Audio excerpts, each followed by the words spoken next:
नमस्कार मंडळी, चला बनवूया खमंग चटपटीत झणझणीत अशी ही कारली, भरली कारली आज बनवली आहे। चला पाहूया ही भरली कारली कशी बनवली आहे।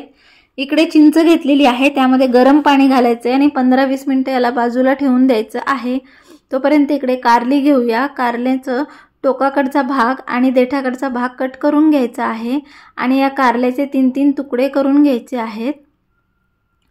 त्यानंतर तुकडा असा उभा ठेवायचा, त्याची उभी काप करायचा आहे आणि त्यातून सगळ्या बिया काढून घ्यायच्या आहेत। सगळ्या कारल्यामधल्या बिया मी आता काढून घेते आहे।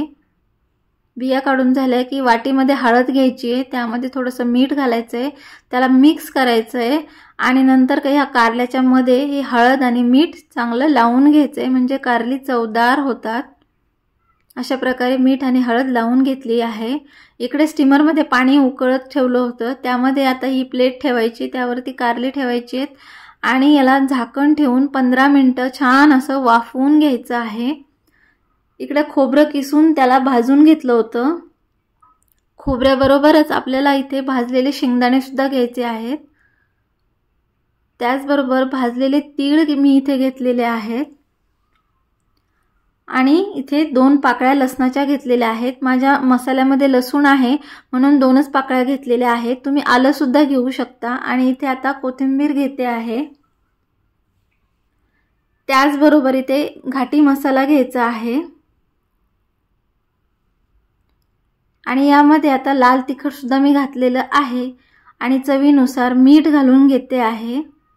हे सगळं एका भांड्यात घालून व्यवस्थित मिक्सर मधून बारीक करून घ्यायचे आणि बघा इथे मसाला तयार आहे। त्या मसाल्यामध्ये मी आणखी थोडासा घाटी मसाला आणि लाल तिखट ऍड केलेला आहे। मला थोडंसं झणझणीत कारलं हवं आहे म्हणून अजून मसाला मी ऍड केलेला आहे आणि याला आता छान मिक्स करून घ्यायचं आहे। चटपटीत असं कारलं तयार होतंय। इकडे आपले कारले छान वाफले गेलेले आहेत, आपण ते चेक करून पाहूया। यामध्ये आता एक सुरी टोचून पाहूया। हे बघा मस्त कारले आपले शिजलेले आहेत, मऊ झालेले आहेत। इकडे चिंचेचा कोळ सुद्धा तयार होतो आहे। हे बघा चिंच किती सॉफ्ट झालेली आहे। आता हे चिंचेचं पाणी आपण एका गाळणीने गाळून घेऊया। व्यवस्थित गाळून घ्यायचं आहे हे पाणी।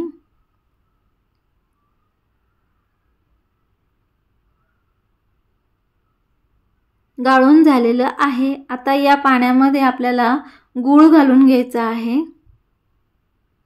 आणि गूळ छान विरघळू द्यायचा आहे। गूळ विरघळला आहे, आता ही कारली या पाण्यामध्ये बुडवायची आणि छान अशी घुळवून घ्यायची आहे, म्हणजे या कारल्याला चटपटीत असा स्वाद येतो। मस्त अशी घुळवून घेऊया। सगळी कारली अशी घुळवून घेतली आहेत आणि उरलेलं पाणी मसाल्यामध्ये घालून घ्यायचं आहे। चटपटीत आपली कारली तयार होत आहेत। आता हा मसाला छान मिक्स करून नंतर या कारल्यांमध्ये भरायचा आहे। भरपूर असा मसाला भरून घेऊया।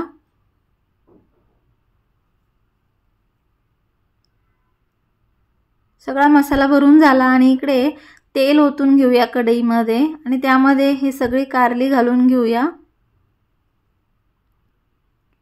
याला 2-3 मिनिटांनी उलट पलट करत राहायचं आहे। तुमची कारली जर शिजली नसतील तर या स्टेजवरती झाकण ठेवून तुम्ही तिला शिजवून घेऊ शकता।